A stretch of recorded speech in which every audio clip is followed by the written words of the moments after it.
Most concerningly, I look to our very dear friends, the United Kingdom, where the backslide away from conscience rights has placed the basic liberties of religious Britons in particular in the crosshairs. A little over 2 years ago, the British government charged Adam Smith Connor, a 51-year-old physiotherapist and an Army veteran, with the heinous crime of standing 50 meters from an abortion clinic and silently praying for 3 minutes. Not obstructing anyone, not interacting with anyone, just silently praying on his own. And after British law enforcement spotted him and demanded to know what he was praying for, Adam replied simply, it was on behalf of the unborn son he and his former girlfriend had aborted years before. Now, the officers were not moved. Adam was found guilty of breaking the government's new buffer zones law, which criminalizes silent prayer and other actions that could influence a person's decision within 200 meters of an abortion facility. He was sentenced to pay thousands of pounds in legal costs to the prosecution. Now, I wish I could say that this was a fluke, a one-off crazy example of a badly written law being enacted against a single person. But no, this last October, just a few months ago, the Scottish government began distributing letters to citizens whose houses lay within so-called safe access zones, warning them that even private prayer within their own homes may amount to breaking the law. Naturally, the government urged readers to report any fellow citizen suspected guilty of thought crime. In Britain and across Europe, free speech, I fear, is in retreat. The Trump administration is troubled by reports that some foreign governments are considering tightening the screws on U.S. tech companies with international footprints. Now, America cannot and will not accept that, and we think it's a terrible mistake, not just for the United States of America, but for your own countries. And let me be emphatic about this point. America wants to partner with all of you, and we want to embark on the AI revolution before us with a spirit of openness and collaboration. But to create that kind of trust, we need international regulatory regimes that fosters the creation of AI technology rather than strangles it. And we need our European friends in particular to look to this new frontier with optimism rather than trepidation.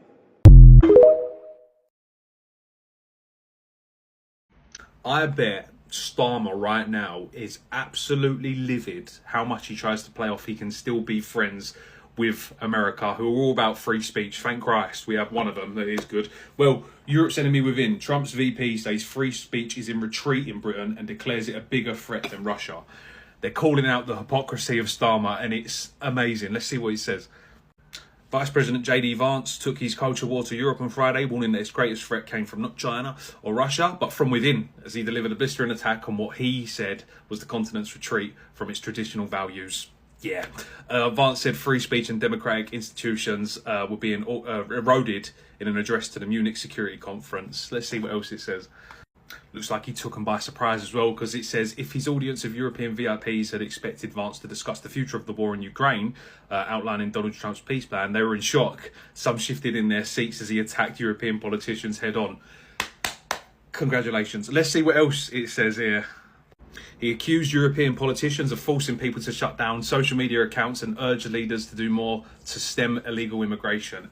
Imagine a leader that actually cares about not only their own country, but everywhere else.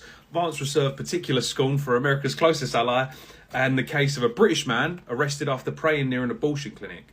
Europe faces many challenges, but the crisis this continent faces right now, the crisis I believe we all face together, is one of our own making, he said. If you're running in fear of your own voters, Labour, there is nothing America could do for you, nor for that matter. If there is anything that you can do for the American people who elected me and elected Donald Trump, it's... mate. You just need it. And the thing is as well, because it's such a superpower, telling them to shut up, they can't really do much. It's brilliant. They're finally getting put in their place a bit. I guess it was the speech you might expect him to make, but it wasn't the speech you would expect any other vice president to make in Munich. The threat that I worry the most about vis-a-vis Europe is not Russia, it's not China, it's not any other external actor. And what I worry about is the threat from within. Throughout this Ukraine crisis, there has been a singular objective of the West, and President Biden, led that, and that was unity, stick together. And what J.D. Vance and Donald Trump appear to be doing, certainly this is how I think it will be seen in Moscow with some glee, is sticking a wedge right through Europe. As we have been pointing out many times before, Europe needs American support. It's delicate, to say the least. So JD Vance is now telling lies about other countries. Shamelessly and without hesitation, he stood up and talked about Scotland's anti-abortion buffer zones and said that they were a violation of freedom of speech, and then started to lie. For the record, the Scottish Government now has a policy that essentially says that there are sensitive areas, such as places where people receive reproductive health care, where protesters cannot be in the vicinity attempting to harass or intimidate people going to get reproductive health care. I'm sure you've all seen those videos where people with Bibles and stuff are like screaming at people going in to get reproductive health care, regardless of what it is, because it could be an abortion, it could be anything. One thing to remember is that the guidance says that even if you're in a private area, but you are broadcasting it out so that it can be seen from a protected space, then that is still potentially a violation of that policy because you are still trying to harass service users. So JD Vance decided to lie and say that according to Scottish Government guidelines, people are now not allowed to pray privately in their own homes because that's breaking the law. Even the member of the Scottish Parliament that put this policy forward has come out and said this is blatantly misinformation. The Vice President of the United States, this is absolutely shameful, because unfortunately, unlike his president, JD Vance is not stupid. So he knows exactly what he's doing. Disgusting. Follow for more. So I get that everybody thinks that there was Russian interference in the Romanian elections, but have you guys not thought about it this way? Maybe if you weren't so weak to believe fake information that spread all across your country, that you could have actually done something better. I mean, if your country could be taken down by a couple of tweets, was it really that good of a country? Have you not just considered giving up? Hooray! Yeah, hooray, hooray. Did you really just get up here and open your mouth and say that? You eyeliner wearing danger noodle fuck. How in the world do you think it is okay to come up here and say that we should just give in to Russia because, oh, they spent more money on it, so it's not a bad thing? That's probably one of the worst things I have ever heard somebody say when they're supposed to be from a democratic country.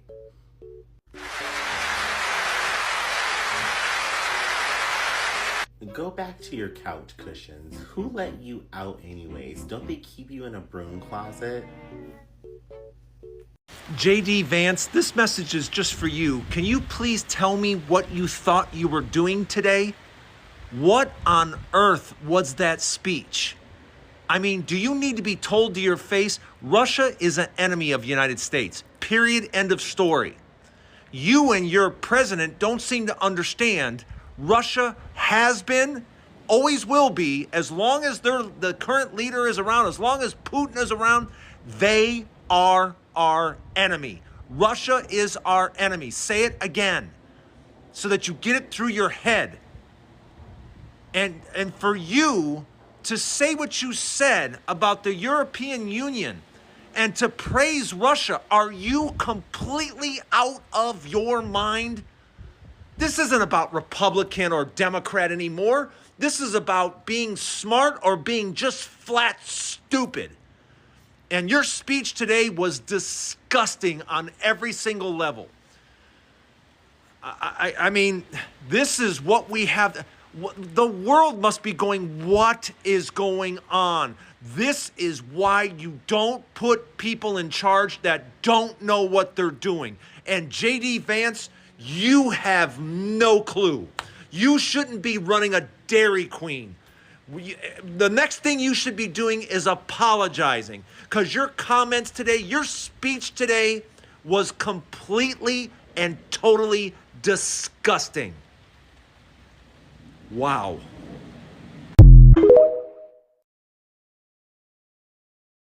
It's a terrible story, but it's one we've heard way too many times in Europe and unfortunately too many times in the United States as well. An asylum seeker, often a young man in his mid-20s, already known to police, rams a car into a crowd and shatters a community. How many times must we suffer these appalling setbacks before we change course and take our shared civilization in a new direction? No voter on this continent went to the ballot box to open the floodgates to millions of unvetted immigrants. Vice President Vance just gave a pretty interesting speech at the Munich Security Conference. I just watched 2 hours of that, so you don't have to. But if you do want to, I live streamed the entire event over on YouTube, talking through, kind of providing analysis as it went. Now, Vance's speech in Munich during the ongoing war in Ukraine seemed to be focused almost entirely on like domestic European issues. So he said the number one threat facing Europe today is internal. The number two threat is mass migration. He talked a lot about how Europe needed to get back to its culture, getting rid of internet censorship, how disinformation is a Soviet-era term to label opposing views. I'm not sure he said the word Ukraine or Russia at all in the entire speech. It definitely wasn't a focus.